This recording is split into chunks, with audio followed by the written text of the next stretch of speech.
नमस्कार साथियों, स्वागत है आपका अपने YouTube channel GS hub by DS sir में। तो कैसे हो आप लोग? उम्मीद करता हूँ आप सब अच्छे होंगे। साथी, आज की श्रृंखला में हम देखने वाले हैं डीआरडीओ की सभी शिफ्टों का एग्ज़ाम का एनालिसिस। साथी, आज है 16 मार्च और 16 मार्च को हम देखने वाले हैं डीआरडीओ की जो सेप्टेम का एग्ज़ाम चल रहा है, इसकी सभी शिफ्टों का क्या देखने वाले हैं, तो एनालिसिस देखने वाले हैं। एक बार सभी साथियों से निवेदन है, आप लोग जुड़ जाएंगे और दोस्तों में सेशन को ज़्यादा से ज़्यादा शेयर करेंगे, ताकि आने वाले दिनों में जिन भी विद्यार्थियों का एग्ज़ाम है उनके लिए क्लास अति महत्वपूर्ण साबित होगी। आप सेशन को दोस्तों में ज़्यादा से ज़्यादा शेयर करेंगे। चलते हैं आज के पहले क्वेश्चन की तरफ। साथी, आज है 16 मार्च और हम क्या देख रहे हैं, जो डीआरडीओ सेप्टेम का एग्ज़ाम चल रहा है इसका एनालिसिस देखने वाले हैं। कुछ इस तरह से साथी क्वेश्चन रहेंगे, इन सभी का हम डिटेल से अध्ययन करेंगे और देखेंगे साथी किस प्रकार के क्वेश्चन आने वाले एग्ज़ाम में हमसे पूछे जाएंगे या किस प्रकार से क्वेश्चन आगे बन सकते हैं एग्ज़ाम में। साथ ही आप लोड नहीं लेंगे जिन भी विद्यार्थियों का एग्ज़ाम नहीं हुआ है, तो जो डीआरडीओ का एग्ज़ाम चल रहा है ये बहुत सरल आ रहा है। ठीक है साथी, ये बहुत सरल आ रहा है। यदि आपने 3 से 6 महीने तैयारी की है तो इससे आपका क्या हो जाएगा, सिलेक्शन हो जाएगा। ठीक है, चिंता नहीं करेंगे। 75 क्वेश्चन आते हैं और आपका क्या हो रहा है, तो याद रखेंगे 4 शिफ्ट का पेपर चल रहा है। इसके अलावा 1 घंटा आपको दिया जाता है। ठीक है, आप टेंशन नहीं लेंगे, आपके लिए बहुत आसान एग्जाम करवा रहा है डीआरडीओ। तो चलते हैं आज के पहले क्वेश्चन की तरफ। आज का मोटिवेशन कोड जो आपको ऊर्जावान बनाएगा और मंजिल के प्रति जागरूक रखेगा। कह रहा साथी, मुश्किलों से कह दो उलझा ना करें हमसे, मुश्किलों से कह दो उलझा ना करें हमसे, हम हर हालात में जीत जाने का हुनर आता है। ठीक है, हमें हर हाल में जीने और जीत जाने का हुनर आता है। ठीक है, आप मुश्किलों से कह दो कि हमसे उलझा ना करें। समस्याओं का साथी आना पार्ट ऑफ लाइफ है, समस्याओं का आना पार्ट ऑफ लाइफ है और इन समस्याओं से लड़कर, इन मुश्किलों से लड़कर आगे बढ़ जाना, ये जीवन जीने की एक कला है, आर्ट ऑफ लाइफ है। ठीक है, तो सभी विद्यार्थी इसी जोश और जुनून के साथ चलेंगे आज के पहले क्वेश्चन की तरफ। आज का पहला क्वेश्चन ये रहा आपकी स्क्रीन पर। साथी, आज का पहला क्वेश्चन हमसे पूछा गया था, आंवला में कौन सा अम्ल पाया जाता है। क्या पूछा था साथी? इंपॉर्टेंट क्वेश्चन है, याद रखेंगे।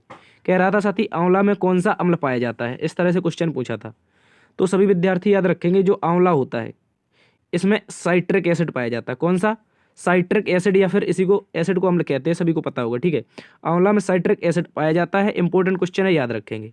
इसके अलावा बात करें साथी, साइट्रिक जो एसिड है ये और किस किस में पाया जाता है, तो आपका नींबू होता है, संतरा होता है, यानी कि जो भी आपका खट्टे पदार्थ होंगे। ठीक है, याद रखेंगे, जो भी खट्टे फल होंगे उन सभी में, खट्टे फलों में क्या पाया जाएगा, तो याद रखेंगे साइट्रिक एसिड पाया जाएगा। और ये जो आंवला है साथी, क्या याद रखेंगे, ये जो आंवला है ये आपका विटामिन सी का एक अच्छा स्रोत है। इंपॉर्टेंट क्वेश्चन है, याद रखेंगे। विटामिन सी का एक अच्छा स्रोत है आंवला, इसको अच्छे से याद रखेंगे। इसके अलावा देखते हैं कुछ अन्य एसिड और किन किन में पदार्थों में पाए जाते हैं, तो याद रखेंगे साथी, एक आपका होता है टार्ट्रिक एसिड। कौन सा? टार्ट्रिक जो एसिड होता है साथी, आपको पता होगा ये इमली और अंगूर में पाया जाता है। किसमें? तो याद रखेंगे इमली और अंगूर में पाया जाता है टार्ट्रिक एसिड। अति महत्वपूर्ण क्वेश्चन है, याद रखेंगे इसको। ठीक है, अच्छे से। इसके अलावा बात करें साथी लैक्टिक एसिड की, किसकी? लैक्टिक एसिड की। तो याद रखेंगे लैक्टिक एसिड किस में पाया जाता है? दूध में पाया जाता है और दही में पाया जाता है। इंपॉर्टेंट क्वेश्चन है, ये भी याद रखेंगे। जो दूध या दही, क्योंकि दूध से ही दही बनता है, तो लैक्टिक एसिड किस में पाया जाएगा आपका? ये दूध या दही में पाया जाएगा। इंपॉर्टेंट है, याद रखेंगे। बात करें साथी फार्मिक एसिड की। देखो, फार्मिक एसिड के बारे में ये क्वेश्चन आपसे पूछा जा चुका है। कह रहा है फार्मिक एसिड किस किस में पाया जाता है, तो याद रखेंगे जो मधुमक्खियाँ होती हैं, जो आपकी, इसके अलावा जो ततैया होती है, क्या साथी, जो आपकी ततैया होती है, ठीक है, और लाल चींटी होती है, इन सभी के डंक में क्या पाया जाता है, तो फार्मिक एसिड पाया जाता है। इंपॉर्टेंट है, याद रखेंगे। इसके अलावा बात करें साथी एसिटिक एसिड की। देखो, यहाँ पर हमने देखा था साइट्रिक एसिड, लेकिन बात करें एसिटिक एसिड की, तो ये सिरका में पाया जाता है। साथी, जो गन्ने से बनता है सिरका, उसमें कौन सा एसिड पाया जाता है, तो एसिटिक एसिड। इंपॉर्टेंट है, याद रखेंगे, अच्छे से इसको याद रख लेंगे। इसको आप लोग अच्छे से याद रखेंगे। चलते हैं आज के अगले क्वेश्चन की तरफ। आज का साथी अगला क्वेश्चन हमसे पूछा था बांदीपुर राष्ट्रीय उद्यान। क्या पूछा था साथी? तो याद रखेंगे, जो बांदीपुर राष्ट्रीय उद्यान है ये कहाँ, किस राज्य में स्थित है, इसको याद रखेंगे। बांदीपुर राष्ट्रीय उद्यान इंपॉर्टेंट हो जाता है, क्योंकि ये कई बार क्वेश्चन एग्जाम में आपसे पूछा जा चुका है। तो याद रखेंगे साथी, जो बांदीपुर राष्ट्रीय उद्यान है ये दक्षिण भारत के कर्नाटक में, सभी विद्यार्थी याद रखेंगे, जो कर्नाटक राज्य है यहाँ पर क्या पड़ता है, तो आपका बांदीपुर राष्ट्रीय उद्यान पड़ता है। इंपॉर्टेंट क्वेश्चन है, इसको अच्छे से आप लोग याद रखेंगे। ठीक है, बांदीपुर राष्ट्रीय उद्यान कर्नाटक में। लेकिन बात करें जो बांदीपुर राष्ट्रीय उद्यान है, ये वर्ष 1974 में, कब, साल 1974 में एक टाइगर रिजर्व भी बन चुका है। साथ ही याद रखेंगे जो बांदीपुर राष्ट्रीय उद्यान है ये टाइगर रिजर्व के रूप में कब बना था, तो याद रखेंगे 1974 में। ठीक है, इंपॉर्टेंट क्वेश्चन है, इसको अच्छे से याद रखेंगे। इसके अलावा बात करें साथी जो आपके इसके अतिरिक्त जो आपका कर्नाटक है इसमें कौन कौन से राष्ट्रीय उद्यान है, तो बांदीपुर के अतिरिक्त कर्नाटक में एक साथी आपका नागरहोल राष्ट्रीय उद्यान, कौन सा, सभी विद्यार्थी याद रखेंगे जो नागरहोल राष्ट्रीय उद्यान है ये भी कर्नाटक में। इसके अलावा साथी बनेरघट्टा राष्ट्रीय उद्यान कर्नाटक में है। इसके अलावा आपका केंद्रमुखी राष्ट्रीय उद्यान, ये इंपॉर्टेंट क्वेश्चन है, अक्सर चर्चा में नहीं रहता है लेकिन ऐसे ही क्वेश्चन आपसे एग्जामिनर पूछ लेता है। तो याद रखेंगे जो केंद्रमुखी राष्ट्रीय उद्यान है ये कहाँ पर पड़ता है साथी, ये भी आपका कर्नाटक में पड़ता है। तो कर्नाटक के 4 राष्ट्रीय उद्यान आप याद रखेंगे, बनेरघट्टा, बांदीपुर, इसके अलावा नागरहोल तथा केंद्रमुखी, ये 4 राष्ट्रीय उद्यान है, इंपॉर्टेंट है, याद रखेंगे। चलते हैं आज के अगले क्वेश्चन की तरफ। आज का साथी अगला क्वेश्चन हमसे पूछा गया था उत्तर भारत का, क्या कह रहा था साथी, जो उत्तर भारत है इसका एकमात्र शास्त्रीय नृत्य कौन सा, एकमात्र शास्त्रीय नृत्य कौन सा है, इंपॉर्टेंट है, याद रखेंगे। कह रहा है उत्तर भारत का एकमात्र शास्त्रीय नृत्य कौन है, तो सभी विद्यार्थी याद रखेंगे ये आपका हो जाएगा कथक। कौन हो जाएगा, तो याद रखेंगे कथक हो जाएगा, इंपॉर्टेंट क्वेश्चन बन जाता है। कथक जो शास्त्रीय नृत्य है ये उत्तर भारत का एकमात्र शास्त्रीय नृत्य है। ठीक है, बात करें साथी कथक की, जो 15वीं और 16वीं शताब्दी में आपका भक्ति आंदोलन हुआ था, कौन साथी, तो याद रखेंगे 15वीं और 16वीं शताब्दी में जो भक्ति आंदोलन हुआ था, इस आंदोलन में इसका क्या होता है, जन्म होता है। यानी कि ये एक विशिष्ट विद्या, ये भक्ति आंदोलन में डांस करके भक्ति आंदोलन चलाया गया था लोगों के द्वारा, और इसी के समय लगभग इसको क्या पहली बार इस विद्या के रूप में जाना जाता है। ठीक है, कथक पहली बार अस्तित्व में आता है। लेकिन बात करें जो अवध के अंतिम नवाब थे साथी, इसके बारे में याद रखेंगे, कथक के बारे में जो अवध के अंतिम नवाब थे वाजिद अली शाह, कौन से, तो याद रखेंगे वाजिद अली शाह, ये अवध के अंतिम नवाब थे। इनके दरबार में लखनऊ घराने में कथक का जन्म होता है। यानी कि जब कथक को नाम दिया गया कि ये कथक है, तो आप याद रखेंगे ये वाजिद अली शाह थे, अवध के अंतिम नवाब, इन्हीं के घराने में इनका क्या हुआ, तो कथक का जन्म होता है, इंपॉर्टेंट है, इसी को नाम दिया गया है। ठीक है, इसको अच्छे से याद रखेंगे। कथक के बारे में बात करें साथी, इसका अर्थ होता है कथा, कथा या फिर कहानी। ठीक है, एक व्यक्ति जो कथक करता है वो अपनी कहानी डांस के माध्यम से लोगों में बताता है, इंपॉर्टेंट है, याद रखेंगे। जब कोई व्यक्ति कथक करता है तो अपनी जो कहानी होती है वो डांस के रूप में व्यक्तियों को दर्शाता है, अति महत्वपूर्ण क्वेश्चन है, याद रखेंगे। इसके अलावा बात करें साथी कथक के प्रमुख कलाकारों में, प्रमुख कलाकारों में बात करें तो साथी याद रखेंगे पंडित बिरजू महाराज इंपॉर्टेंट हो जाते हैं साथी, अति महत्वपूर्ण क्वेश्चन है। पंडित बिरजू महाराज किससे हो जाएंगे, आपके जो उत्तर भारत का एकमात्र शास्त्रीय नृत्य है कथक, इससे संबंधित हो जाएंगे। इसके अलावा बात करें लच्छू महाराज की, किसकी साथी, तो लच्छू महाराज भी कथक से हो जाएंगे। इसके अलावा इनको याद रखेंगे, ये कम चर्चा में रहे हैं साथी, जो पंडित मुन्ना लाल शुक्ला हैं, कौन साथी, इनका हाल ही में निधन हो चुका है, इसलिए ये क्वेश्चन पूछे जाने की संभावना है। जो पंडित मुन्ना लाल शुक्ला है ये किस शास्त्रीय नृत्य से संबंधित हैं, तो सभी विद्यार्थी याद रखेंगे ये कथक से संबंधित हो जाएंगे। किससे साथी, आपके कथक से हो जाएंगे, इंपॉर्टेंट है, इसको अच्छे से याद रखेंगे। ठीक है, चलते हैं आज के अगले क्वेश्चन की तरफ। इसके अलावा देखेंगे साथी भारत में कुल कितने शास्त्रीय नृत्य हैं, तो सभी विद्यार्थी याद रखेंगे, जो ऑफलाइन बैच के हैं वो भी याद रखेंगे। कह रहा है साथी जो वर्तमान में कुल 8 शास्त्रीय नृत्य है, कितने, तो याद रखेंगे वर्तमान में कुल 8 शास्त्रीय नृत्य है साथी। और इनमें बात करें साथी जो एक है आपका भरतनाट्यम, सबसे पहले याद रखेंगे भरतनाट्यम ये आपका तमिलनाडु में होता है, कहाँ पर इंपॉर्टेंट हो जाता है, इसको याद रखेंगे। जो भरतनाट्यम है साथी ये आपका तमिलनाडु में होता है और ये सबसे पुराना भी है, कैसा साथी, तो सभी विद्यार्थी याद रखेंगे जो आपका भरतनाट्यम है ये शास्त्रीय नृत्य ये सबसे पुराना है, इंपॉर्टेंट क्वेश्चन हो जाता है।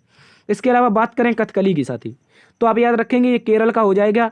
जैसे आपने कोई फूल की कली आप अपने दोस्त को देना है तो कैसे देंगे, उसको करेले के साथ में देंगे। ठीक है, इसको याद रखेंगे, कथकली केरल का हो जाएगा, इंपॉर्टेंट क्वेश्चन है, फूल की कली केरल में खिलती है। ठीक है, चाहे इस तरह से कुछ आप ट्रिक बना लेंगे कि जो फूल की कली होती है वो कहाँ खिलती है, केरल में खिलती है, इंपॉर्टेंट है, याद रखेंगे। इसके अलावा बात करें मोहिनी अट्टम की साथी, बात करेंगे मोहिनी अट्टम की, ये कहाँ पर हो जाएगा, केरल में। लेकिन इसको याद करने की अच्छी ट्रिक है, देखो याद रखेंगे जो मोहिनी है साथी, मोहिनी को आपको क्या देना है, गुलाब, लेकिन गलती से आप उसे क्या देते हैं, करेला देते हैं। ठीक है, आप मोहिनी को देना तो चाहते थे गुलाब, परंतु आपके दोस्त ने क्या किया, गुलाब की जगह उसमें करेला रख दिया। ठीक है, तो मोहिनी अट्टम कहाँ से हो जाएगा, केरल से, इंपॉर्टेंट है, याद रखेंगे। इसके अलावा बात करें साथी कुचिपुड़ी की, तो पुराने लोग कहते थे कि साथी जब आप कच्ची पूड़ी खाएंगे तो अंधे हो जाएंगे, इंपॉर्टेंट है, कुचिपुड़ी कहाँ से हो जाएगा, आंध्र प्रदेश से, अति महत्वपूर्ण क्वेश्चन है, इसको याद रखेंगे। ठीक है, अच्छे से। बात करें ओडिसी की, तो ये इसमें कोई रॉकेट साइंस नहीं है, इसमें ओडिसी लिखा है तो ओडिशा से हो जाएगा। ठीक है, और मणिपुर ये भी मणिपुर से ही हो जाएगा। ठीक है, मणिपुरी जो है ये मणिपुर से हो जाएगा, इंपॉर्टेंट है, याद रखेंगे। बात करें साथी कथक की, तो याद रखेंगे पहले तो ये इसे उत्तर भारत में माना जाता था, लेकिन अब इसको राजस्थान में भी किया जाने लगा है, तो याद रखेंगे इसको बोर्ड ने उत्तर भारत का एकमात्र शास्त्रीय नृत्य का दर्जा दिया है। यही क्वेश्चन आपसे कथक के बारे में आज पूछा गया था। इसके अलावा बात करें सत्रिया की, साथ ही जो सत्रिया है आप इसको पढ़ेंगे छत्री। क्या पढ़ेंगे? छत्री। ठीक है, छत्री जब पढ़ेंगे इसको तो आपके लिए एक ट्रिक बन के आएगी कि छत्री को पकड़ना आसान नहीं है, क्योंकि महाराणा जो प्रताप थे इनको पकड़ने के लिए कितने सारे सैनिक लगे थे फिर भी नहीं पकड़ पाए थे। जो महाराणा प्रताप थे वो छत्री थे, तो छत्री को पकड़ना आसान नहीं है। आसान से क्या हो जाएगा? आसाम। ठीक है, छत्री यानी कि सत्रिया हो जाएगा आपका कहाँ से? आसाम से। इंपॉर्टेंट हो जाता है, इसको याद रखेंगे। तो भारत में कुल 8 शास्त्रीय नृत्य हैं, इसको अच्छे से आप लोग याद रखेंगे। सबसे पुराने की बात करें तो भरतनाट्यम, तथा सबसे नवीन की बात करें तो ये सत्रिया हो जाएगा। अति महत्वपूर्ण क्वेश्चन है, इसको याद रखेंगे। ठीक है, सत्रिया आपका सबसे कैसा हो जाएगा? नवीनतम हो जाएगा, इसको अच्छे से याद रखेंगे। ठीक है, चलते हैं आज के अगले क्वेश्चन की तरफ। आज का साथी अगला क्वेश्चन हमसे पूछा था साथी, जो आपका चंदावर का युद्ध हुआ था, कहाँ का चंदावर का युद्ध किस किस के मध्य हुआ था? इंपॉर्टेंट क्वेश्चन है, इसको याद रखेंगे। ये एग्जाम में पूछा गया क्वेश्चन है। ठीक है, तो याद रखेंगे जो चंदावर का साथी युद्ध था, इंपॉर्टेंट क्वेश्चन है, इसको याद रखेंगे। चंदावर का जो युद्ध था ये 1194 में हुआ था। कब हुआ था साथी? ये 1194 में होता है। और मोहम्मद गौरी तथा कन्नौज के राजा जो थे जयचंद, साथी जो कन्नौज के राजा थे जयचंद, इनके मध्य होता है। तो याद रखेंगे मोहम्मद गौरी और जयचंद के मध्य 1194 में चंदावर का युद्ध होता है। बात करें इसमें जीता कौन था, तो मोहम्मद गौरी इसमें जीत गया। जब जयचंद इसमें हारा तो उसकी मृत्यु हो गई। ठीक है, याद रखेंगे जयचंद इसी में हार कर क्या हो जाता है? मृत्यु हो जाती है जयचंद की। इसके अलावा बात करें चंदावर की, साथी आपके दिमाग में क्वेश्चन आना चाहिए सर ये चंदावर था कहाँ जो इसका युद्ध हुआ था? तो याद रखेंगे ये फिरोजाबाद, जो आपका इटावा है, इटावा के जो एक फिरोजाबाद का पूर्ववर्ती एक नगर हुआ करता था, और यह वर्तमान के इटावा जिले में आता है। किसमें? तो याद रखेंगे सभी विद्यार्थी, ये वर्तमान के इटावा जिले में आता है। ठीक है, इंपॉर्टेंट है, याद रखेंगे। चंदावर कहाँ था? तो याद रखेंगे फिरोजाबाद का एक पूर्ववर्ती नगर हुआ करता था। और चंदावर में कौन जीता था? तो मोहम्मद गौरी जीता था। जयचंद की मौत हो जाती है। 1194 में युद्ध लड़ा था। साथ ही याद रखेंगे इसके अलावा कुछ अन्य महत्वपूर्ण युद्ध हैं जो मध्यकालीन से संबंधित हैं। तो सभी विद्यार्थी याद रखेंगे जो तराइन का प्रथम युद्ध हुआ था, इंपॉर्टेंट है, याद रखेंगे। तराइन का जो प्रथम युद्ध हुआ था तो याद रखेंगे पृथ्वीराज थर्ड के मध्य। किस किस के मध्य? तो याद रखेंगे पृथ्वीराज इसमें थर्ड था, और आपका दूसरी तरफ कौन था? आपका साथी मोहम्मद गौरी हो जाएगा। ठीक है, याद रखेंगे। इसके अलावा मोहम्मद गौरी होता है, इसमें मोहम्मद गौरी हार जाता है। पहले जो युद्ध था तराइन का, इसमें मोहम्मद गौरी आपका क्या हो जाता है? तो ये हार जाता है, इंपॉर्टेंट है, याद रखेंगे। इसके अलावा बात करें साथी तराइन के द्वितीय युद्ध की, तो जो तराइन का द्वितीय युद्ध था ये 1192 में होता है। वो तो 1191 में हुआ था जिसमें पृथ्वीराज तृतीय जीता था। लेकिन जो तृतीय युद्ध होता है इसमें पृथ्वीराज तृतीय क्या हो जाता है? ये आपका हार जाता है। ठीक है, इसमें हार जाता है और इसकी मौत हो जाती है। ठीक है, इसको भी याद रखेंगे। जो तराइन का द्वितीय युद्ध था इसमें 1192 में लड़ा गया था, इसमें पृथ्वीराज की मौत हो जाती है, मोहम्मद गौरी जीत जाता है। इसके अलावा बात करें तराइन के तृतीय युद्ध की, सदी अभी तक आपने पढ़े होंगे 2 युद्ध, लेकिन आप याद रखेंगे तराइन का एक तृतीय भी युद्ध होता है 1215 में। कब होता है? तो 1215 में ये होता है साथी इल्तुतमिश के मध्य। याद रखेंगे जो इल्तुतमिश था ये आपका कुतुबुद्दीन ऐबक का गुलाम था, इल्तुतमिश, और वर्सेस एक और गुलाम था कुतुबुद्दीन ऐबक का जिसका नाम था यल्दौज। ठीक है, याद रखेंगे एक और आपका गुलाम था जिसका नाम था साथी यल्दौज, इंपॉर्टेंट है। इसके मध्य होता है जिसमें इल्तुतमिश जीतता है। जो तराइन का तृतीय युद्ध था इसमें इल्तुतमिश जीतता है और यल्दौजा क्या करता है? हार जाता है, इंपॉर्टेंट है, याद रखेंगे। बात करें साथी पानीपत के प्रथम युद्ध की, किसकी? तो पानीपत का प्रथम युद्ध 1526 में होता है, सभी को पता होगा, इसमें बाबर की जीत हुई थी। लेकिन बात करें पानीपत के द्वितीय युद्ध की, तो विद्यार्थी पानीपत का द्वितीय युद्ध होता है 1556 में। कब होता है साथी? 1556 में होता है, इंपॉर्टेंट है, याद रखेंगे। इसमें कौन जीतता है? अकबर जीतता है। अकबर और हेमू के मध्य ये लड़ा गया था। ठीक है, और अकबर की सेना जो थी इसका नेतृत्व किसने किया था? तो याद रखेंगे बैरम खान ने किया था। किसने साथी? जो बैरम खान था इसका संरक्षण था, बैरम खान ने इसका क्या किया था? नेतृत्व किया था अकबर की सेना का। इसमें धोखे से अकबर हेमू को मार देता है, इंपॉर्टेंट है, याद रखेंगे। इसके अलावा बात करें साथी पानीपत के तृतीय युद्ध की, कब की? तो पानीपत का तृतीय युद्ध 1761 में होता है, इंपॉर्टेंट क्वेश्चन है। पानीपत का तृतीय युद्ध 1761 में होता है। इसमें कौन? मराठा साम्राज्य हार जाता है। ठीक है, मराठा साम्राज्य और अफगानिस्तान के शासकों के मध्य हुआ था जिसमें मराठा साम्राज्य क्या होता है? हार जाता है, इंपॉर्टेंट है, याद रखेंगे। ठीक है, इसके बाद याद रखेंगे प्लासी का युद्ध। प्लासी का युद्ध होता है साथी 1757 में। 1757 में प्लासी का युद्ध होता है। इसमें कौन होता है? तो सिराजुद्दौला आपका हार जाता है, ये भी इंपॉर्टेंट है, याद रखेंगे। सिराजुद्दौला हार जाता है और अंग्रेजी जो शासन था उसका नेतृत्व किया था रॉबर्ट क्लाइव ने। इसमें सिराजुद्दौला को उसके सेनापति मीर जाफर के द्वारा धोखा दे दिया जाता है और सिराजुद्दौला को मौत के घाट उतार दिया जाता है, इंपॉर्टेंट है, याद रखेंगे। इसके अलावा बात करें बांडीवास के युद्ध की, साथ ही ये 1760 में अंग्रेजों और फ्रांसीसियों के मध्य होता है। इसमें फ्रांसीसी हार जाते हैं। ठीक है, याद रखेंगे 1760 वाले में फ्रांसीसी हार जाते हैं। इसके अलावा बात करें बक्सर के युद्ध की साथी, तो बक्सर का युद्ध ये त्रिगुट सेना थी एक तरफ जिसमें मुगल बादशाह था, अवध का नवाब था, और आपका मीर कासिम था। ठीक है, बंगाल का नवाब मीर कासिम था। ये तीनों मिलकर के ईस्ट इंडिया कंपनी के खिलाफ युद्ध लड़ते हैं। जो बक्सर का साथी युद्ध था, ये तीनों मिलकर किसके खिलाफ लड़ते हैं? तो ईस्ट इंडिया कंपनी के खिलाफ लड़ते हैं। इंपॉर्टेंट है, याद रखेंगे। ईस्ट इंडिया कंपनी के खिलाफ ये लड़ते हैं, जिसमें ईस्ट इंडिया कंपनी का नेतृत्व करता है साथी हेक्टर मुनरो। कौन साथी? हेक्टर मुनरो, ट्रैक्टर मुनरो नहीं। ठीक है, हेक्टर मुनरो याद रखेंगे। ये ईस्ट इंडिया कंपनी का क्या करता है? नेतृत्व करता है, जिसमें जो त्रिगुट सेना थी, आपके अवध का नवाब था सुजाउद्दौला, इसके अलावा आपका था बंगाल का नवाब मीर कासिम, और दिल्ली का राजा कौन था उस समय? शाह आलम द्वितीय था। इन तीनों को हेक्टर मुनरो क्या करता है? हरा देता है। ठीक है, और इसी के साथ भारत में जो होता है, ये ईस्ट इंडिया कंपनी का दबदबा शुरू हो जाता है। चलते हैं आज के अगले क्वेश्चन की तरफ। एक साथी अगला क्वेश्चन हमसे पूछा गया था, संविधान के किस अनुच्छेद में शिक्षा का अधिकार है? साथी ये इंपॉर्टेंट क्वेश्चन है, ये आज आपसे पूछा गया था। ठीक है, याद रखेंगे संविधान के किस अनुच्छेद में शिक्षा का अधिकार है। तो सभी साथी याद रखेंगे, जो भारतीय संविधान का अनुच्छेद 21 है। कौन है? अनुच्छेद 21 है, यानी कि ये क्या है? मौलिक अधिकारों में आता है। ठीक है, इंपॉर्टेंट है, याद रखेंगे। ये किस में आता है साथी? ये आपका मौलिक अधिकारों में आता है। इसमें क्या है साथी? इसमें शिक्षा का अधिकार दिया गया है। इंपॉर्टेंट क्वेश्चन है, याद रखेंगे, अति महत्वपूर्ण क्वेश्चन है। इससे पहले ये मूल संविधान में नहीं था साथी। जो भारतीय संविधान में शिक्षा का अधिकार है 21A में, ये मूल संविधान में नहीं था। ठीक है, याद रखेंगे। बात करें, यह एक मौलिक अधिकार है साथी, और जिसमें क्या इसके अंतर्गत क्या होगा? शिक्षा के अधिकार के अंतर्गत तो सभी साथी याद रखेंगे, इसमें 6 से 14 वर्ष के आयु के सभी समूह के बच्चे, यानी कि कोई भी आपका समुदाय हो, कोई भी जाति हो, कोई भी धर्म हो, उनमें 6 से 14 वर्ष के जो बच्चे होंगे सभी समूह के, इनके लिए मुफ्त में और अनिवार्य शिक्षा का प्रावधान किया जाएगा। इंपॉर्टेंट है, याद रखेंगे, सरकार के द्वारा मुफ्त और अनिवार्य शिक्षा का प्रावधान किया जाएगा 6 से 14 वर्ष के बच्चों के लिए। ये आर्टिकल 21A में लिखा है, और ये आपका क्या है साथी? ये आपका मौलिक अधिकार है। इंपॉर्टेंट है, याद रखेंगे। इसके अलावा बात करें साथी, ये कब जुड़ा था? क्योंकि आपका ये मूल संविधान में तो था नहीं। बात करें ये कब जुड़ा था, तो सभी विद्यार्थी याद रखेंगे, जो भारत सरकार के द्वारा 86वां संविधान संशोधन होता है। इंपॉर्टेंट है, याद रखेंगे, 86वां संविधान संशोधन होता है, और यह अधिनियम वर्ष 2002 में आया था। कब? याद रखेंगे सभी विद्यार्थी, जो वर्ष 2002 में 86वां संविधान संशोधन होता है, इसके तहत शिक्षा का अधिकार यानी कि आर्टिकल 21A को भारतीय संविधान में जोड़ा जाता है। ठीक है, इसको अच्छे से याद रखेंगे। ठीक है, इसके अलावा इसको क्या बनाया जाता है? तो सभी साथी याद रखेंगे, इसको 11वां मौलिक कर्तव्य भी बनाया जाता है। ठीक है, इसके अलावा आप सभी याद रखेंगे, जो 11वां मौलिक कर्तव्य है, ये 86वें संविधान संशोधन के तहत शिक्षा के अधिकार को बनाया जाता है। और बात करें साथी मौलिक कर्तव्यों की, किसकी? तो याद रखेंगे, मौलिक कर्तव्यों की बात करें तो जो ये आपके मौलिक कर्तव्य थे, ये 42वें संविधान संशोधन के तहत जोड़े गए थे। किसके तहत? सभी विद्यार्थी याद रखेंगे, जो 42वां कॉन्स्टिट्यूशनल अमेंडमेंट हुआ था, इसके तहत मौलिक कर्तव्यों को जोड़ा गया था। ठीक है, इसको याद रखेंगे। और इसमें पूछे किसकी सिफारिश थी? तो स्वर्ण सिंह समिति की। ठीक है, इंपॉर्टेंट है, याद रखेंगे, जो 42वां संविधान संशोधन पूरा का पूरा हुआ था, ये स्वर्ण सिंह समिति जो थी, इसकी सिफारिश पर हुआ था। इंपॉर्टेंट क्वेश्चन है, याद रखेंगे। ठीक है, इसको अच्छे से याद रख लेंगे, अच्छे से ये क्वेश्चन इंपॉर्टेंट बन जाता है। और पूछे साथी कब हुआ था, तो सभी विद्यार्थी याद रखेंगे, ये 1976 में हुआ था। जो 42वां संविधान संशोधन था, ये 1976 में यानी 1976 में हुआ था। चलते हैं आज के अगले क्वेश्चन की तरफ।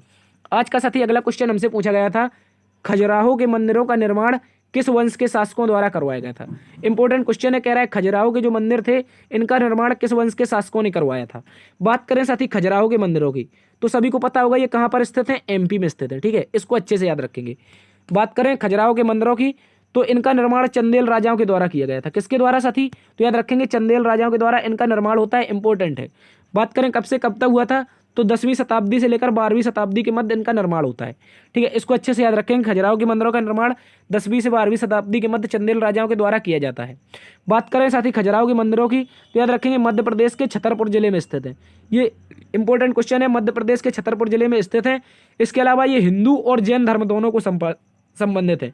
याद रखेंगे, खजुराहो के जो साथी मंदिर हैं, इसमें हिंदू धर्म और इसमें जैन मंदिर, यानी कि हिंदू धर्म और जैन धर्म के दोनों मंदिर स्थापित हैं। इंपॉर्टेंट है, याद रखेंगे, अति महत्वपूर्ण क्वेश्चन है। आपसे क्वेश्चन पूछ लेगा साथी, निम्नलिखित में से कौन से मंदिर हिंदू और जैन धर्म से संबंधित हैं? तो याद रखेंगे खजुराहो के मंदिर।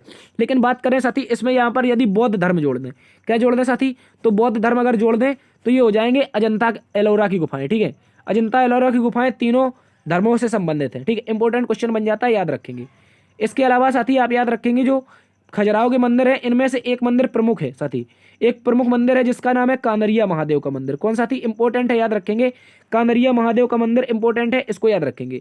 जो ये कानरिया महादेव का मंदिर है, इसका निर्माण साथी जो चंदेल राजा था, विद्याधर चंदेल। कौन साथी? चंदेल राजा था आपका एक विद्याधर चंदेल, इसके द्वारा कानरिया महादेव का मंदिर बनवाया जाता है। कहाँ पर, तो खजुराहो के मंदिरों में, इंपॉर्टेंट है, याद रखेंगे। इसके अलावा बात करें इन मंदिरों की साथी, तो ये मंदिर जो है ये आपके नागर शैली में बने हैं। कौन सी शैली, नागर शैली में ये बने हुए हैं, इंपॉर्टेंट है, याद रखेंगे। ठीक है, इसको अच्छे से याद रखेंगे। कभी कभी इसको पंचायतन शैली भी कह देते हैं। क्या कह देते हैं साथी, तो याद रखेंगे पंचायतन शैली भी कह देते हैं। ठीक है, नागर शैली में ये बने हुए मंदिर हैं, इंपॉर्टेंट है, याद रखेंगे। इसके अलावा बात करें खजुराहो के मंदिरों की, तो यूनेस्को के द्वारा वर्ष 1986 में, कब साथी, वर्ष 1986 में इन मंदिरों को यूनेस्को ने विश्व धरोहर स्थल में सूचीबद्ध किया था। इंपॉर्टेंट है, याद रखेंगे। जब 1986 में यूनेस्को के द्वारा इनको क्या किया गया था, तो याद रखेंगे विश्व धरोहर सूची में शामिल किया गया था। चलते हैं आज के अगले क्वेश्चन की तरफ, देखते हैं अन्य मंदिरों के बारे में। देखो वहां पर हमने देखा खजुराहो के मंदिर, लेकिन इसके अलावा देखें जो अन्य प्रमुख मंदिर हैं जो बार बार एग्जाम में पूछे जाते हैं, इनमें से एक मंदिर हो जाएगा साथी एलोरा का प्रसिद्ध कैलाश मंदिर। कौन सा, एलोरा का प्रसिद्ध कैलाश मंदिर हो जाएगा। ये इंपॉर्टेंट है, इसको अपने नोटबुक में आप नोट कर लेंगे। ठीक है, एलोरा का जो प्रसिद्ध कैलाश मंदिर है, इसका निर्माण राष्ट्रकूट वंश ने करवाया था। किसने साथी, तो याद रखेंगे राष्ट्रकूट वंश के राजा थे कृष्ण प्रथम। कौन थे, कृष्ण प्रथम के द्वारा इनका निर्माण होता है। इंपॉर्टेंट है, याद रखेंगे।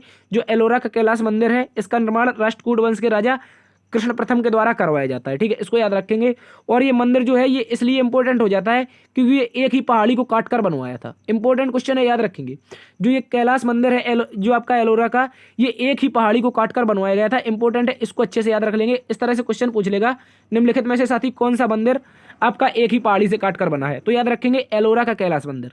इंपॉर्टेंट क्वेश्चन बन जाता है। और याद रखेंगे महाराष्ट्र के संभाजी नगर, साथी आप सभी याद रखेंगे महाराष्ट्र के संभाजी नगर में स्थित है।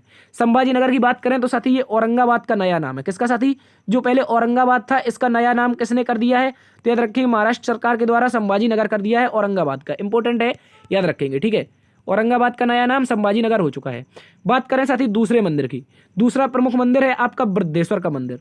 बृहदेश्वर मंदिर या राजराजेश्वर मंदिर, इसको ही कहते हैं। जो बृहदेश्वर मंदिर है इसको ही हम लोग क्या कहते हैं साथी, ये आपका राजराजेश्वर मंदिर भी कहते हैं। इंपॉर्टेंट क्वेश्चन है, याद रखेंगे। ठीक है, राजराजेश्वर मंदिर की बात करें साथी, ये इस मंदिर का निर्माण करवाया था साथी आपके चोल राजा थे राजराज प्रथम। कौन साथी, जो राजराज प्रथम थे, इन्हीं के नाम पर इस मंदिर का नाम राजराजेश्वर मंदिर पड़ता है और इसको हम बृहदेश्वर मंदिर के नाम से जानते हैं। ठीक है साथी, ये आपका जो राजराज प्रथम था ये चोल वंश का एक प्रतापी राजा हुआ करता था, इसके द्वारा बृहदेश्वर मंदिर का निर्माण किया गया था। और बात करें साथी ये मंदिर कहाँ पर स्थित है, तो तमिलनाडु में स्थित है।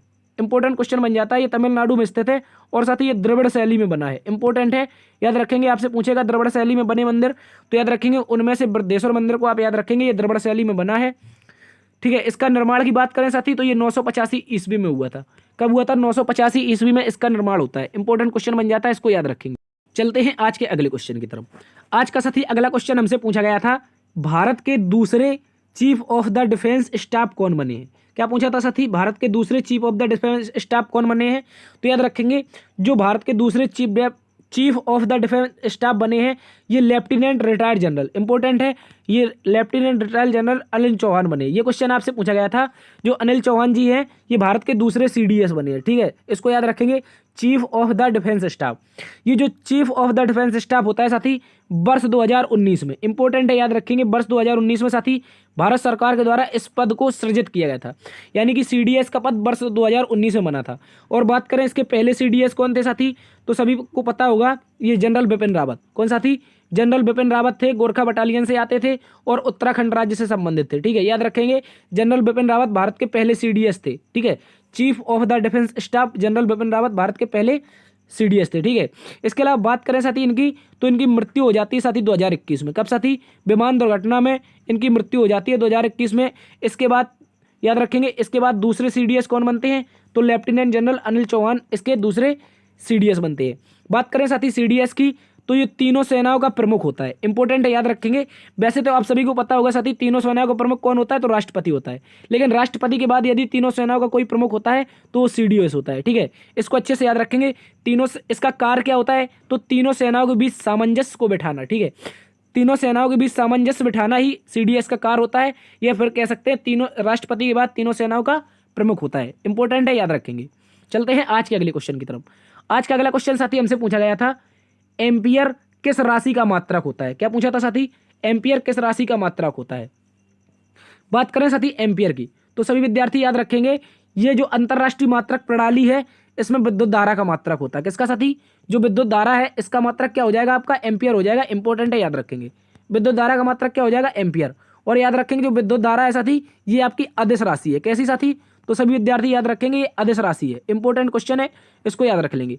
विद्युत धारा कैसी राशि है? अदिश राशि। आपके दिमाग में क्वेश्चन आना चाहिए साथी, सर इसमें तो दिशा और परिमाण दोनों होते हैं फिर भी अदिश क्यों है?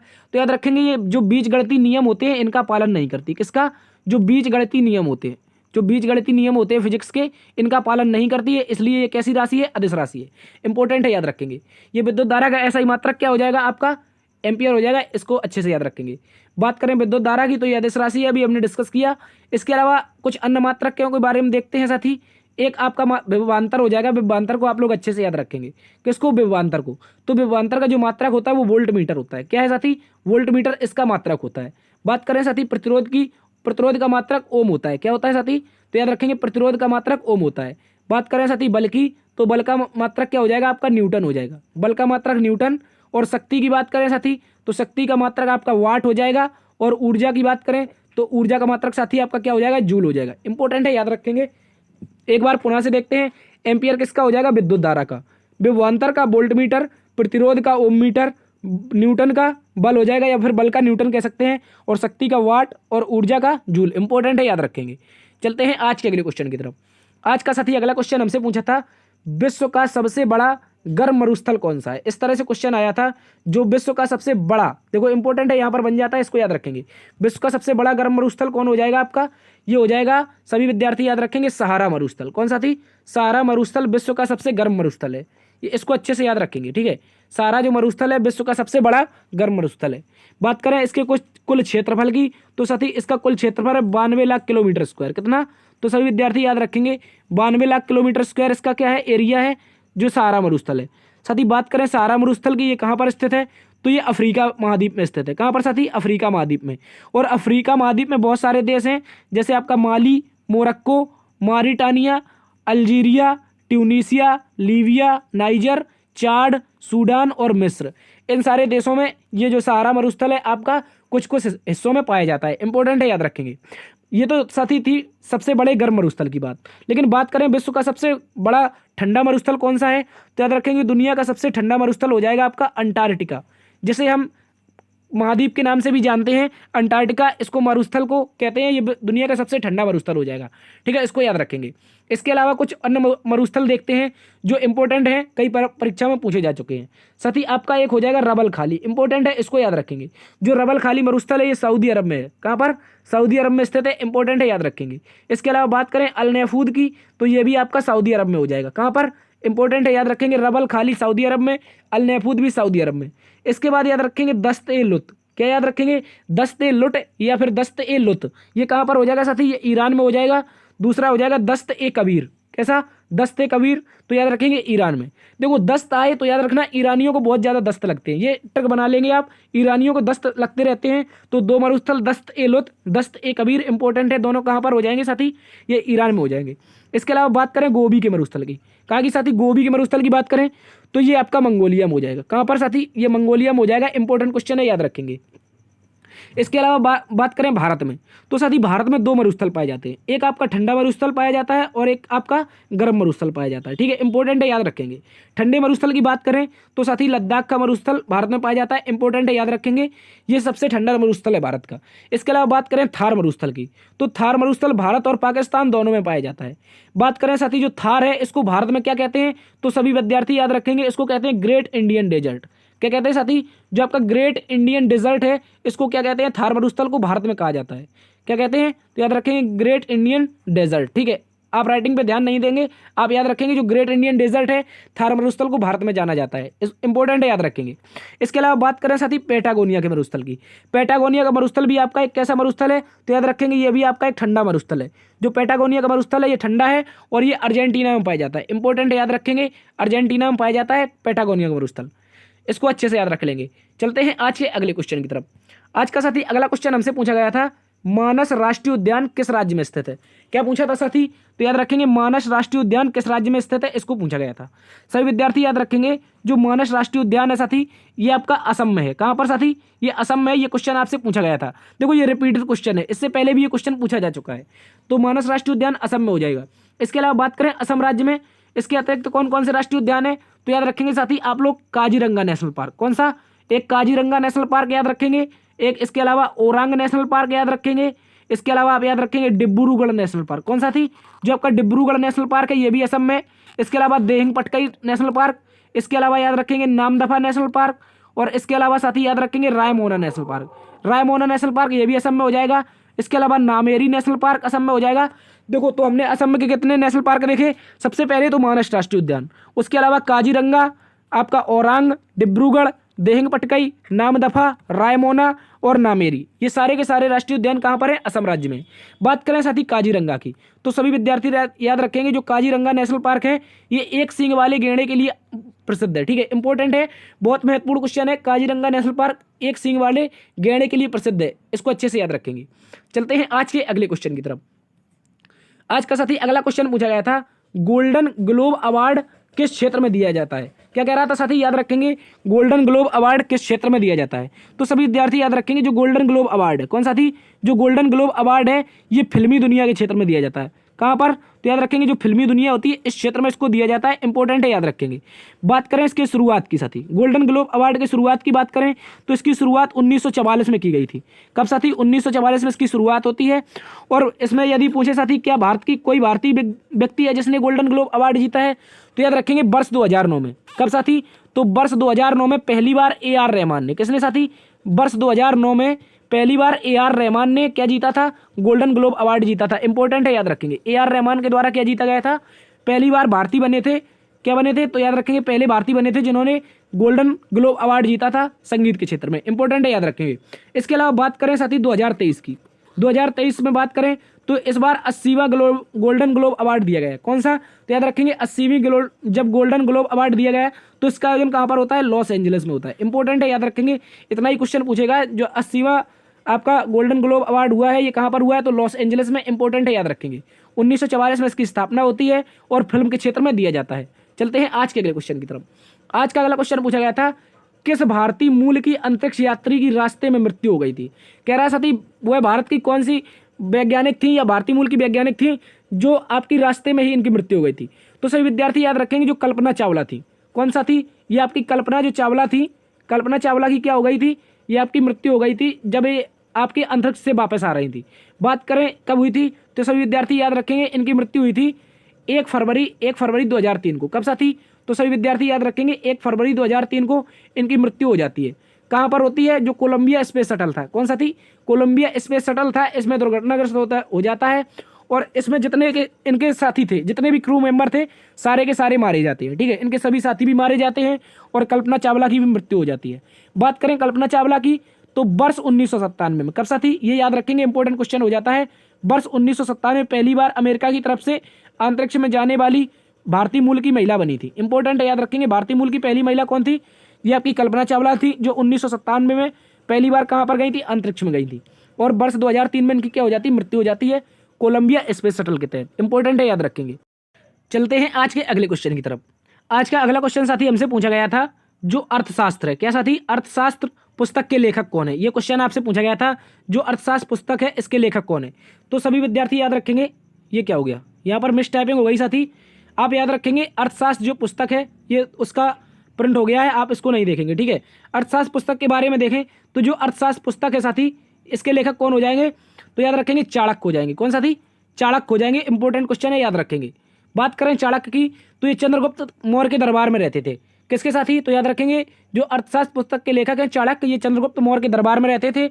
इन्होंने घनानंद को, याद रखेंगे जो नंद वंश का अंतिम शासक था घनानंद, इसको मरवाने में चंद्रगुप्त की मदद की थी और जो आपका मौर्य वंश था इसकी स्थापना करवाने में भी चंद्रगुप्त की सहायता की थी। बात करें चाणक्य की तो चाणक्य के अन्य नामों की बात कर लेंगे। याद रखेंगे इनका एक नाम था साथी कौटिल्य। क्या नाम था साथी? जो चाणक्य थे इनका एक नाम था कौटिल्य, इसके अलावा इनका दूसरा नाम था विष्णुगुप्त। चाणक्य के कुल 3 नाम थे साथी, एक तो कौटिल्य नाम था, इसके अलावा क्या था? विष्णुगुप्त था। विष्णुगुप्त ये भी याद रखेंगे, इंपॉर्टेंट है, याद रखेंगे। तो चाणक्य, कौटिल्य या विष्णुगुप्त, इनको 3 नाम से जानते थे। इनकी साथी पुस्तक थी अर्थशास्त्र, और ये याद रखेंगे जो अर्थशास्त्र पुस्तक थी ये आपकी राजनीति की पुस्तक थी। किसकी? इंपॉर्टेंट क्वेश्चन है, याद रखेंगे, राजनीति की पुस्तक थी, ये भी इंपॉर्टेंट है, याद रखेंगे। चलते हैं आज के अगले क्वेश्चन की तरफ। आज का साथी अगला क्वेश्चन पूछा गया था, विश्व बैंक की स्थापना किस वर्ष की गई थी? क्या कह रहा था साथी, जो विश्व बैंक थी इसकी स्थापना किस वर्ष हुई थी? तो सभी साथी याद रखेंगे, जब द्वितीय विश्व युद्ध होता है इसमें क्या होता है, बहुत सारे देश बर्बाद हो जाते हैं। साथी जो द्वितीय विश्व युद्ध हुआ था इसमें बहुत सारे देश बर्बाद हो गए थे, तो इसी को दूर करने के लिए, इन देशों के विकास के लिए क्या हुआ था, विश्व बैंक की स्थापना हुई थी। इंपॉर्टेंट है, याद रखेंगे, जुलाई 1944 में। इंपॉर्टेंट है, क्वेश्चन याद रखेंगे साथी, जुलाई 1944 में ब्रेटन वुड्स सम्मेलन के तहत इसकी स्थापना की गई थी। बात करें विश्व बैंक की तो इसकी स्थापना ब्रेटन वुड्स सम्मेलन के तहत की गई थी, और इसके साथ ही एक और बैंक बनी थी जिसका नाम था IMF। क्या नाम था? International monetary fund. ठीक है, इंपॉर्टेंट है, याद रखेंगे। IMF बैंक की भी स्थापना होती है। ठीक है, अंतर्राष्ट्रीय मुद्रा कोष, इसकी भी स्थापना होती है, इसको याद रखेंगे। इसी कारण विश्व बैंक और अंतर्राष्ट्रीय मुद्रा कोष यानी कि अब IMF को क्या कहते हैं, जुड़वा बहन के नाम से जानते हैं। तो याद रखेंगे, जो बैंकों में यदि पूछ ले जुड़वा बहन कौन है, तो विश्व बैंक और आपका IMF बैंक दोनों के दोनों जुड़वा बहन है। इंपॉर्टेंट है, याद रखेंगे। बात करें इनके मुख्यालय की साथी, जो आपका IMF का मुख्यालय है ये यूनाइटेड स्टेट ऑफ अमेरिका यानी कि USA में स्थित है, वाशिंगटन DC में। कहाँ पर? वाशिंगटन DC में इसका मुख्यालय स्थित है। 1944 में दोनों की स्थापना होती है, जुड़वा बहन कहते हैं, मुख्यालय आपका वाशिंगटन DC में, इसको याद रखेंगे। चलते हैं आज के अगले क्वेश्चन की तरफ। आज का अगला क्वेश्चन साथी पूछा गया था, विश्व हास्य दिवस कब मनाया जाता है? कह रहा था साथी, विश्व हास्य दिवस कब मनाया जाता है? तो सभी विद्यार्थी याद रखेंगे, विश्व हास्य दिवस जो होता है ये पूरे विश्व में जो मई का महीना होता है साथी, जो मई का महीना होता है इसका पहली रविवार को मनाया जाता है। कब मनाया जाता है? तो सभी साथी याद रखेंगे, जो मई का महीना होता है इसके पहली रविवार को क्या मनाते हैं हम लोग? मनाते हैं साथी विश्व हास्य दिवस। इंपॉर्टेंट है, याद रखेंगे। बात करें साथी इसकी पहली बार शुरुआत कब हुई थी? क्या बात याद रखेंगे? इसकी याद रखेंगे, जो पहली बार शुरुआत होती साथी ये 11 जनवरी 1998 को। कब साथी? तो 11 जनवरी 1998 को मुंबई में इसकी शुरुआत होती है। पहली बार ये भारत में मनाया गया था, इसलिए इंपॉर्टेंट हो जाता है। ठीक है, याद रखेंगे। बात करें अन्य महत्वपूर्ण दिवस के बारे में, तो साथी जो 1 मई है इस दिन हम मनाते हैं अंतर्राष्ट्रीय मजदूर दिवस। क्या मनाते हैं साथी? 1 मई को हम मनाते हैं अंतर्राष्ट्रीय मजदूर दिवस। इंपॉर्टेंट है, याद रखेंगे। इसके अलावा बात करें 17 मई की, 17 मई को मनाते हैं विश्व दूरसंचार दिवस। क्या मनाते हैं साथी? विश्व दूरसंचार दिवस 17 मई को मनाते हैं। इसके अलावा 31 मई को याद रखेंगे विश्व तंबाकू निषेध दिवस, यानी कि पूरे विश्व को तंबाकू मुक्त, नशा मुक्त बनाना है इसका उद्देश्य। तो 31 मई को क्या मनाते हैं? विश्व तंबाकू निषेध दिवस। इसके अलावा याद रखेंगे 1 जून को साथी मनाते हैं विश्व दुग्ध दिवस। क्या मनाते हैं साथी? तो याद रखेंगे विश्व दुग्ध दिवस मनाते हैं। इंपॉर्टेंट है, याद रखेंगे। इसके अलावा आप याद रखेंगे जो आपका क्या हो जाएगा 11 जुलाई की बात करें तो साथी इस दिन मनाते हैं हम विश्व जनसंख्या दिवस। क्या मनाते हैं? विश्व के लिए क्या मनाते हैं? जनसंख्या दिवस मनाते हैं। इंपॉर्टेंट है, याद रखेंगे। चलते हैं आज के अगले क्वेश्चन की तरफ।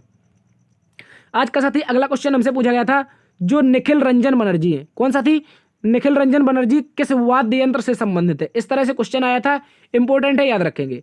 निखिल रंजन बनर्जी किस वाद्य यंत्र से संबंधित हो जाएंगे? तो याद रखेंगे ये मेहर घराने के हैं। कहाँ के साथी? इंपॉर्टेंट क्वेश्चन है, ये मेहर घराने से संबंधित है और एक प्रसिद्ध शास्त्रीय सितार वादक हैं। यानी कि कौन से वाद्य यंत्र से संबंधित हो जाएंगे आपके? ये हो जाएंगे सितार वाद्य यंत्र से। किससे? इंपॉर्टेंट है, याद रखेंगे। जो निखिल रंजन बनर्जी हैं साथी ये मेहर घराने से आते हैं और सितार वादक हैं। इंपॉर्टेंट है, याद रखेंगे। इसके अलावा बात करें सितार वादकों में तो इनमें से सबसे प्रमुख नाम आता है पंडित रविशंकर शुक्ल का। जो सितार है आपका, इसको शास्त्रीय वादक बनाने में पंडित रविशंकर शुक्ल ने महत्वपूर्ण योगदान दिया है, इसलिए पंडित रविशंकर शुक्ल को याद रखेंगे। सितार का क्या कहते हैं? पुनर्जन्मदाता कहते हैं। इंपॉर्टेंट है, याद रखेंगे। इसके अलावा उमाशंकर मिश्रा, विलायत खान, बंदे हसन आदि जो इतने कलाकार हैं ये सभी के सभी क्या बजाते हैं? सितार बजाते हैं। इसके अलावा याद रखेंगे सरोद वादक। इंपॉर्टेंट है, ये भी क्वेश्चन पूछा जा चुका है। जो सरोद वादक हैं इनमें याद रखेंगे अमजद अली खान, अलाउद्दीन खान, अली अकबर खान और मुकेश शर्मा। ये सभी के सभी क्या बजाते हैं साथी? ये बजाते हैं सरोद आपका। इंपॉर्टेंट है, याद रखेंगे। ठीक है साथी, इसको याद रखेंगे। इसके अलावा ये थी आज की क्लास और आप सभी से साथी निवेदन है कि यदि आपको कोई आज यदि DRDO या CHSL का एग्जाम देकर आया है तो GS GK से संबंधित क्वेश्चन इस नंबर पर भेज सकता है। इंपॉर्टेंट है, याद रखेंगे। इस नंबर पर केवल आप व्हाट्सएप के रूप में आप अपने क्वेश्चन भेज सकते हैं, जिससे हम आपके लिए एनालिसिस प्रतिदिन शाम 8 बजे लेकर आते रहेंगे। इससे कोई भी एग्जाम हो, आप एग्जाम का क्वेश्चन भेजिए GS GK का, उसका हम 8 बजे प्रतिदिन शाम को एनालिसिस करवाएंगे। जिस तरह आज विद्यार्थियों ने क्वेश्चन भेजे हैं तो आप भी क्वेश्चन भेजिए। ठीक है, धन्यवाद। देखते रहिए GS Up by DS sir. यदि क्लास पसंद आई तो लाइक कीजिए, दोस्तों में शेयर कीजिए, चैनल पर नए हैं तो सब्सक्राइब कर दीजिए। आप सभी के लिए एक खुशखबरी है साथी, जिस दिन 500 सब्सक्राइबर हो जाएंगे उस दिन आपके लिए एक नई घोषणा करी जाएगी। ठीक है, इंपॉर्टेंट है, जिस दिन आप 500 सब्सक्राइबर करवा देंगे उस दिन आपके लिए नई घोषणा होगी। ठीक है, तो देखते रहिए GS Up by DS sir. मिलते अगली वीडियो में, तब तक के लिए अपना ख्याल रखना। जय हिंद।